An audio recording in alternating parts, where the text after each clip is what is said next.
I am sitting at that ancient 8 immortals table in our parlor, staring blankly, my chin in my hands. As I look out at the drenched streets of the Westgate neighborhood, at the dripping eaves of the houses and the trickling branches of the trees, I think of the world beyond this old southern town, of the world I long for. And I am thinking, what am I doing here in Old Town? What am I doing living in this house? This is something I can never figure out. I long to leave Old Town. It's like being homesick for somewhere else. And I've often felt the worst kind of sadness sitting in this house at Westgate. I'm like a traveler in exile who has no idea of where she will ever find a home. Into this drenched and soaking street scene suddenly barges a familiar shape. Chao Fan! He stops abruptly and peers inside. He clearly sees me, but his look is so strange. He doesn't know me. He has never known me. He's just happened to bump into a silly girl staring blankly, chin propped up in her hands.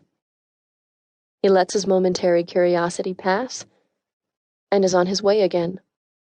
This picture doesn't feel very logical. It is like some badly edited scene in a movie. Chao Fan, why don't you recognize me?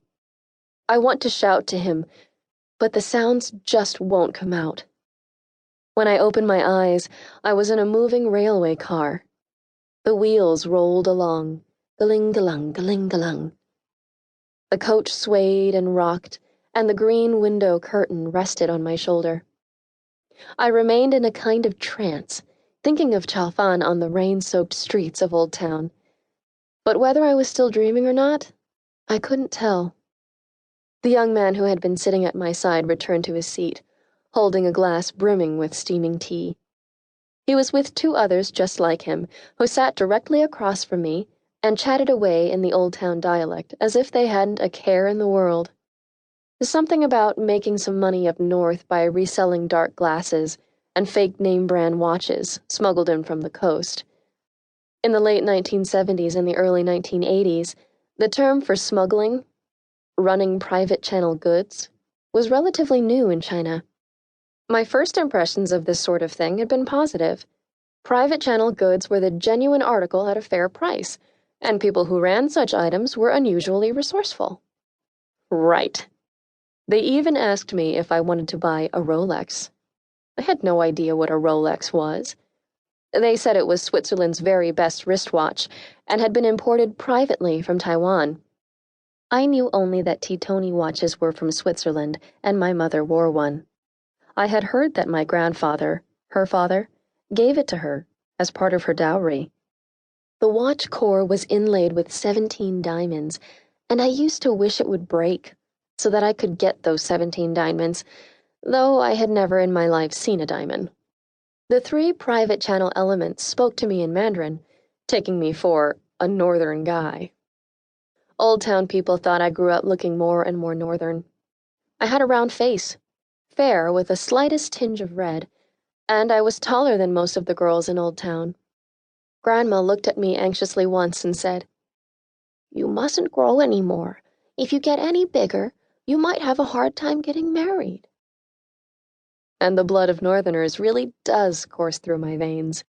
I was born in the little town of Kashgar, far away on the Xinjiang border. The father I had never seen was a Northern guy. From his photograph, I knew I looked like him. I looked like him a lot. The train suddenly slowed, and the fellow holding the glass of tea was caught off balance. As he staggered, boiling tea poured onto my leg, and I yelled out in pain. The 3 young men said, "Sorry," all together in their Old Town accented Mandarin. My head cleared up completely under all this pain, but my hand didn't reach down to soothe my scalded thigh. Instead, it automatically felt for the envelope hidden at my breast. In that envelope was my university admission notice, while 150 yuan were safely tucked in a pocket in my underwear. I finally believed this was no dream.